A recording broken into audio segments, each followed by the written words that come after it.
Hi everyone, Dean here again from Complete Electric Solutions. Just following up today with another video on how we generally cost our jobs. The last video was a wee while back and we discussed fixed price quotations and what types of jobs that we can provide a fixed price quote for. In a nutshell, just jobs where there's a specific job scope and we can price or calculate costs for a specific job where we know what work needs to be done and where and when. But today I thought we'd run through estimates and cost estimates and when they might be a better option for your work. So we might get an inquiry from a client that says we want to renovate the kitchen in our rental property. We haven't confirmed exactly what we want to do yet, but we want to perhaps relocate the oven and install a new one. We're going to relocate the range hood. We might tidy up the lights and the power points, but we'll wait and see what they look like when we get in there. We'll have a meeting the first day we can get on site after the old tenant moves out. We need to complete the work in 1 week because the new tenant will move in the following weekend. So we've got a bit of an idea of what needs to be done, but not really too specific. So as we discussed in the quoting video, if there's aspects of the job that are unknown or that might change or could be difficult for us to predict and provide a fixed price quote for because of those unknown aspects, to work out the costs, we'd effectively have to make a whole series of assumptions, guess a little bit, add a little bit for contingency, and for obvious reasons, it's just not so ideal. It's just not going to be accurate. So in this situation, the cost estimate would probably be better. The cost estimate is similar to a quote in that we still prepare a document, but it's not treated as a fixed price due to those unknown aspects. The final cost is likely to change depending on how the job proceeds. So we'd still write the job up as a quote, as an estimate on an estimate document, and it still has all of the parts that we expect to use, all the labour we expect it's going to take, and all the details of how we think we're going to go about the job. We make our best predictions of what we think will be involved in those unknown aspects, and then we prepare that in that document, email it off, still with the same terms of trade, so we're still saying this is how we are going to go about doing your work and all of the specifics. And you can obviously read that and have a look at what's involved. Because we do these sorts of renos all the time, beforehand we'd probably check what the address of the job is, so we can Google Street View it, and that'll give us a gauge of the age of the house and more importantly for us, the age of the wiring. We'd then use our experience from previous similar jobs to work out how much we thought was going to be involved in wiring, and maybe half a day for running cables and half a day for fit off, and predict the parts we need to use. And then we can run through those costs with you. It's easy also to make put options together for potentially upgrading further parts that might be better for maintenance long term, or to cut costs if we need to keep to a certain budget, how we might be able to make some cost savings or whatever. So we can detail all those same things in that document. So common examples of where estimates are used for work. The job a wee while ago was tidying up an old villa in Grey Lynn, 1960s villa, and there was adding some new lights and new power outlets and bits and pieces, and a small extension. Builder had advised that there was some original wiring which was no longer able to be used. It's sort of pretty common knowledge that older wiring is deteriorated and no good anymore. So in this case, we don't know to what extent that old wiring is still there. And would have to be replaced until the construction process starts, the jibs pulled off the walls and the house is sort of pulled apart, till we can actually see how much of the old wiring is still there and how much has already been rewired. So we'd have to make our best estimate in that situation as to what we expected would happen, and we can say, hey look, we believe about 50% of the house still has old wiring, and we're going to estimate that we're going to need to replace 50% of it and prepare all the costs with that in mind.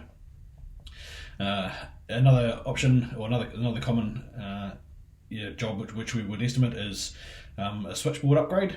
So someone might say, we've got an old fuse board in the house, can you upgrade to a new switchboard? And while the upgrade of the switchboard is actually pretty straightforward, we can calculate exactly what work needs to be done, how much all the parts are going to cost. We do it all the time. That's actually quite easy to quote. The problematic part is that when we install all the new RCDs and the new circuit breakers, they offer much better protection than the old fuses, and we often find wiring faults in the building's wiring that the old fuses never picked up.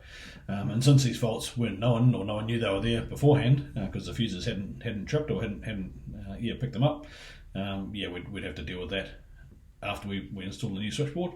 And obviously those things are hard to quote because we never even knew they existed. So if we suspected that it was likely to happen, perhaps the house is been renovated several times, or we knew that there was maybe the old homeowner had done some wiring himself, or someone had, it's normally pretty obvious if there's been a DIY electrician in there sort of having a crack himself, then we'd probably prefer to write it up as an estimate, and we'd make those comments to the client saying that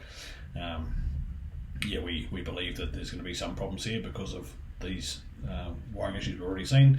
We can't tell for sure until we can test everything, but if we find that there's some additional problems, we're going to have to fault find and repair them afterwards. So we'd probably discuss that with the client as to why we've estimated it for that reason. If we did quote it, then we could definitely quote the switchboard part, and if we said that we're going to do a normal residential switchboard, we could have a look at what's involved. We could say that switchboard might take 6 hours to upgrade, no problem, that's done and dusted. But if the cost, if we found that there was these extra jobs or extra repair, fault finding repairs that need to be done afterwards, it can be a bit confusing for someone if they're trying to compare apples and apples. People might quote the switchboard, that's all fine, but you can budget on that because there's a high likelihood that there'll be additional work. So if you said the switchboard is going to cost $2,000 or $1,000 or $1,500, you wouldn't be able to expect that was all that was going to be involved in that job, because there's a high likelihood there's going to be some extra work, but we don't know yet. Typically an estimate's still fairly accurate. We're obviously using that experience to prepare the cost as accurately as we can.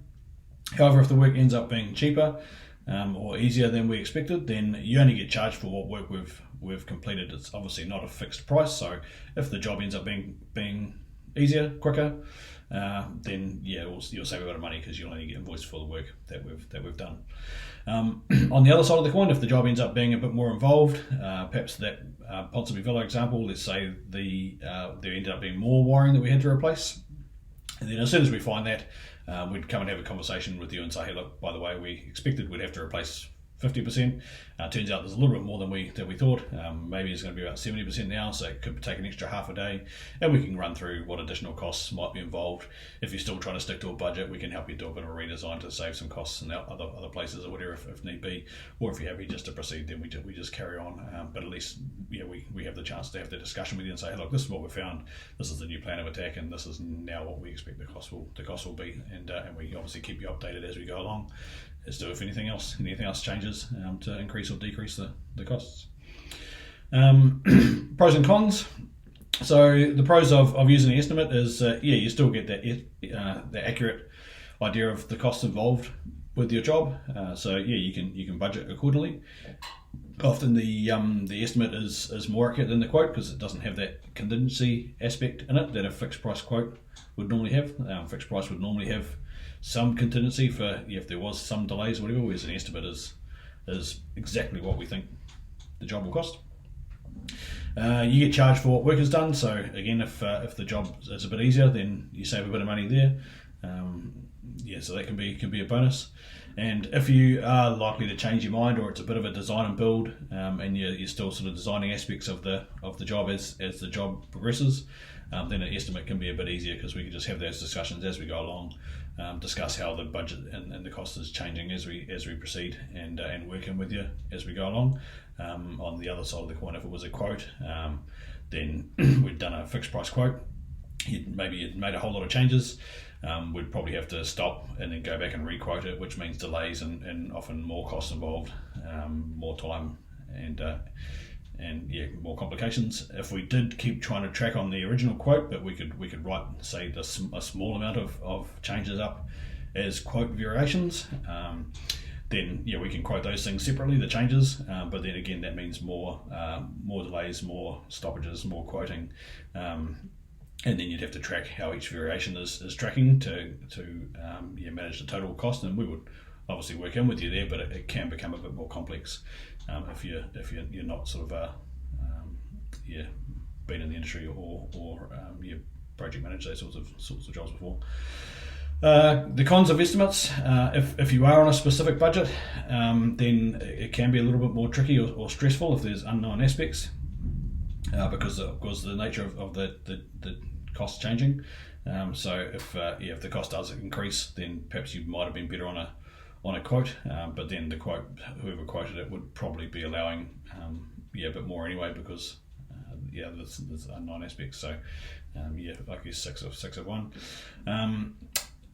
Estimate requires a clear communication, or clear lines of communication between your tradesman and the client, so that you can have those discussions as you go along if things do change. And we're only talking worst case here, because often they don't change and we just go along exactly how we think they are. But if they do change, you need to be able to communicate with the tradie to work through what you found, how you're going to attack it now, and any changes that to the budget at the end. And that requires a bit of trust both ways. You need to be able to trust the tradesman's working in your best interest, and the tradesman also wants to trust that you're still not making changes that are going to cause too many problems and cause payment delays or anything like that. So it requires a little bit of trust and communication in both directions. So in a nutshell, that's estimates. Best for jobs where there are going to be some changes that can't be detailed in a quote. You still get that outline of expected cost, but just not a fixed price cost. So next video we'll do just normal charge up jobs and call outs, and what you can expect if you need that sort of work, how that can be better, and when you use it. Feel free to get in touch with us if you've got jobs coming up that you want to discuss. Just get in touch either on our Facebook, any of our phone numbers, or just email. And we'd love to be able to discuss upcoming projects, even just ideas that you've got. Happy to help. Otherwise, we'll talk again soon with the next couple of videos. Thanks very much.